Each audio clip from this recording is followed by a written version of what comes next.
आज के इस वीडियो की कहानी इस यमुना नदी के किनारे स्थित एक गांव, जिस गांव में एक खूनी खेल खेला गया था।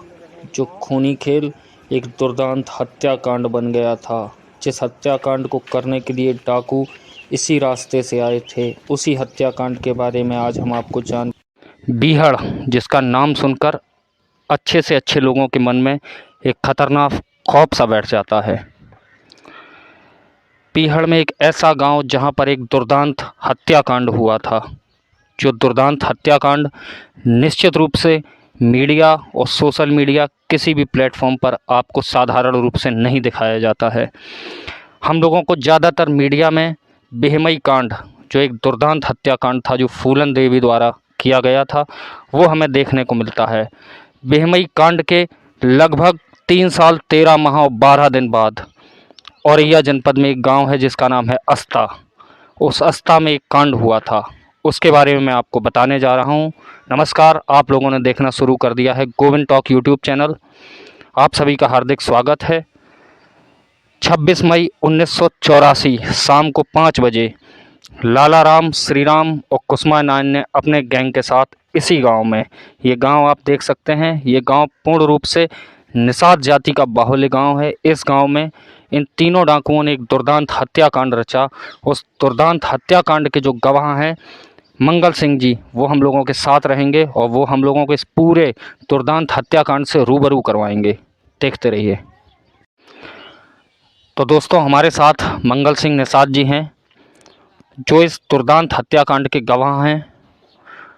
वो हम लोगों के इस पूरे घटना चक्र के बारे में जानकारी देंगे। आपका मेरे यूट्यूब चैनल पर बहुत बहुत स्वागत है।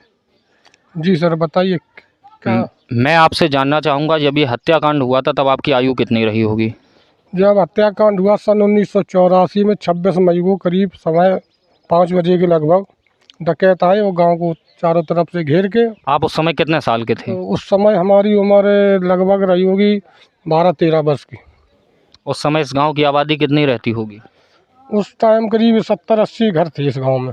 आज की तारीख में कितने घर हैं? आज की तारीख में 200 घर हैं। अच्छा, तो आपकी आयु कितनी बताई थी आपने? 12-13 वर्ष की होगी। तो 12-13 वर्ष की आयु में इनकी अवस्था थी। उस समय ये घटना चक्र घटित हुआ था। अब आप मुझे पूरे घटना चक्र के बारे में जानकारी दें। घटना चक्र करीब समय रहा होगा 5 बजे गांव में आए डकैत। इधर रोमई, सामने रोमई गांव पड़ता है जमुना के उस तरफ, जस्ट इसी सामने पूरा गांव खाली है। एक डकैत रहा होगा, मल्लाहों का गिरोह था वो, मनी जगदीश, गड़ा कासदा और इटावा जिला के। पहले इटावा ही जिला था इसमें, अब औरैया हो गया। तो वहाँ 3 ठाकुरों को मार दिया मल्लाह गैंग ने। उधर फूलन ने कांड किया था उसमें बेमई में, वहाँ भी ठाकुर मरे थे, 25-26 जो भी मरे हो। इसके बाद यहाँ पे जब ठाकुर मरे तो लोगों ने गांव खाली कर दिया और डकैतों से संपर्क करके उन्हीं डकैतों से लाला राम, श्री राम जी ठाकुर थे, वो कुसुमा नायन आए जे नाव से उधर से नीचे से रोम उसके का नाव पारन के सामने उतर के और इधर पूरा गांव घेर लिया इन्होंने। गांव घेर के कहा वो हमें प्रधान से रुपए लेने और मीटिंग करवाने और हमें असला खरीदने हैं। तो प्रधान थे नहीं घर पे, उनकी मैडम थी, उनको पकड़ लिया। तो यहाँ पे लाए और जितने लोग 15 करीब 22 लोग यहाँ मिल गए थे। तो 22 लोगों के बीच में प्रधान की पत्नी को नंगा किया। नंगा करके फिर उसको गोली मारी तो वो गोली एक बदमाश घेरा बनाए हुए थे, तो वो गोली बदमाश की टांग में लग गई। तो टांग में लगी उस टाइम बोले साथी को गोली लग गई। तो गोली लगने के बाद वो सब लोग जितने डकैत थे वो साथी को देखने लगे। तब तक वो प्रधान की पत्नी नंगी उघारी जैसी थी, वो जंगल में चली गई, बच गई। वहाँ से आई तो इन्होंने सब कुछ शूट कर दिया। साथी को उठा के एक तरफ बैठा ला, पूरे जितने लोग थे सबको गोली से लाइन में लगा के शूट कर दिया। तो 1-1, 2-2, 3-3 लहसें इकट्ठी पड़ गई। तो उसमें कुछ लोग बच गए जो लोग गाँव में चले गए आग लगाने। तो जो बचे थे वो लोग देखे कि यहाँ बदमाश है नहीं, तो कुछ लोग बच के जिंदा निकल गए। उस टाइम 13 लोग एन स्पॉट मर गए थे। और इसके बाद इन्होंने पूरे गांव में आग लगाया और आग लगाने के बाद जयकारा लगाते हुए इधर निकल गए बमान की तरफ। तो कुछ लोगों का निधन आगजनी से भी हुआ था। हाँ, उसमें एक नाई की लड़की अपने रिश्तेदारी में आई हुई थी, तो उसका बच्चा था 5 साल का मुन्नीस। तो वो बच्चे को गोद में लेके अंदर घुस गई, तो है ना डकैतों ने बाहर से कुंडी लगा के और आग लगा दी उसमें। तो वो बेचारी, उसका बच्चा यहीं मर गया। तो उस हत्याकांड के बाद तत्कालीन जो सरकार थी उससे आपको और आपके गांव को कोई मदद मिली थी कि नहीं कुछ नहीं मिली? मिली मदद। वही 12-12 तख्ते टीन के मिले थे, झोपड़ी थी लोगों की, तो 12-12 तख्ता टीन के मिले थे। मृतकों को 5-5 हज़ार रुपये मिले थे और 5 लाइसेंस दिए गए थे। तो वो करीब 5 साल बाद फिर इन्होंने वापस ले लिए। मतलब लाइसेंस देने के बाद वापस ले लिए थे, वापस ले लिए। जबकि उसके काफ़ी लंबे समय बाद भी दस्युओं का यहाँ पे बहुत ज़्यादा खौफ रहा था। मुझे लगता है सन 2005 या 6 में दस्युओं का उत्तर प्रदेश से खात्मा हुआ था। और खौफ की वजह से जो रोमई गांव है, पूरा ठाकुरों का गांव था, पूरे बेचारे लोग सब भाग गए थे। इतनी इतनी आस्था में कुछ हवेली, इतनी पुरानी हवेली, आज भी वहाँ जाएंगे रोमई में आपको बढ़िया सुंदर मकान देखने को मिलेंगे, लेकिन वो खंडर में तब्दील हो गए।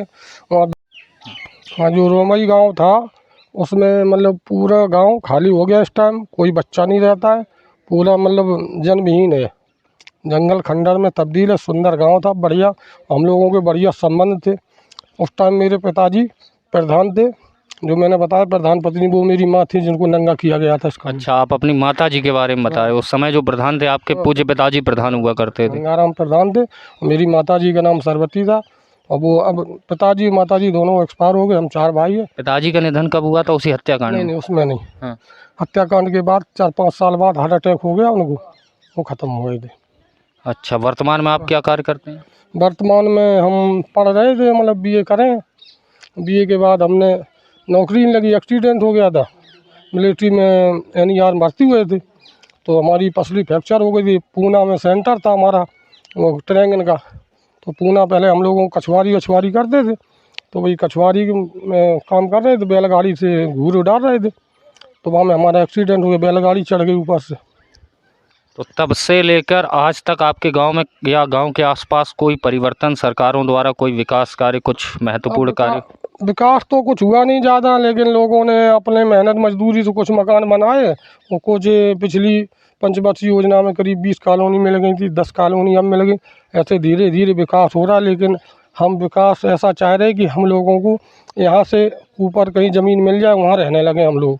यहाँ हर वर्ष 3 वर्ष से हम लोग, पूरा गाँव है जो आप देख रहे हैं जिधर गाँव, ये पूरा गाँव जो वो लट्ठा खड़ा है, वहाँ तक जो औरत खड़ी है उसके नीचे पानी आ जाता है, जलमग्न हो जाता है। जलमग्न। पूरा मेरा घर है, पूरा सब जलमग्न पूरा। और आपको, आपके गांव से जो बुंदेलखंड एक्सप्रेस वे निकला हुआ है, इस बुंदेलखंड एक्सप्रेस वे में लोगों को कोई आर्थिक सहायता मिली थी, मुआवजा वगैरह आपके गांव के लोगों को प्राप्त नहीं? मुआवजा कुछ नहीं मिला सर। मुआवजा वही मिला कि जो मतलब ज़मीनें गई हैं उसको वही पैसा मिल गया। किसी को 5 लाख, कोई 10 लाख, जितनी जैसी ज़मीन गई है उस हिसाब से। कोई को 50 लाख, वही वो है।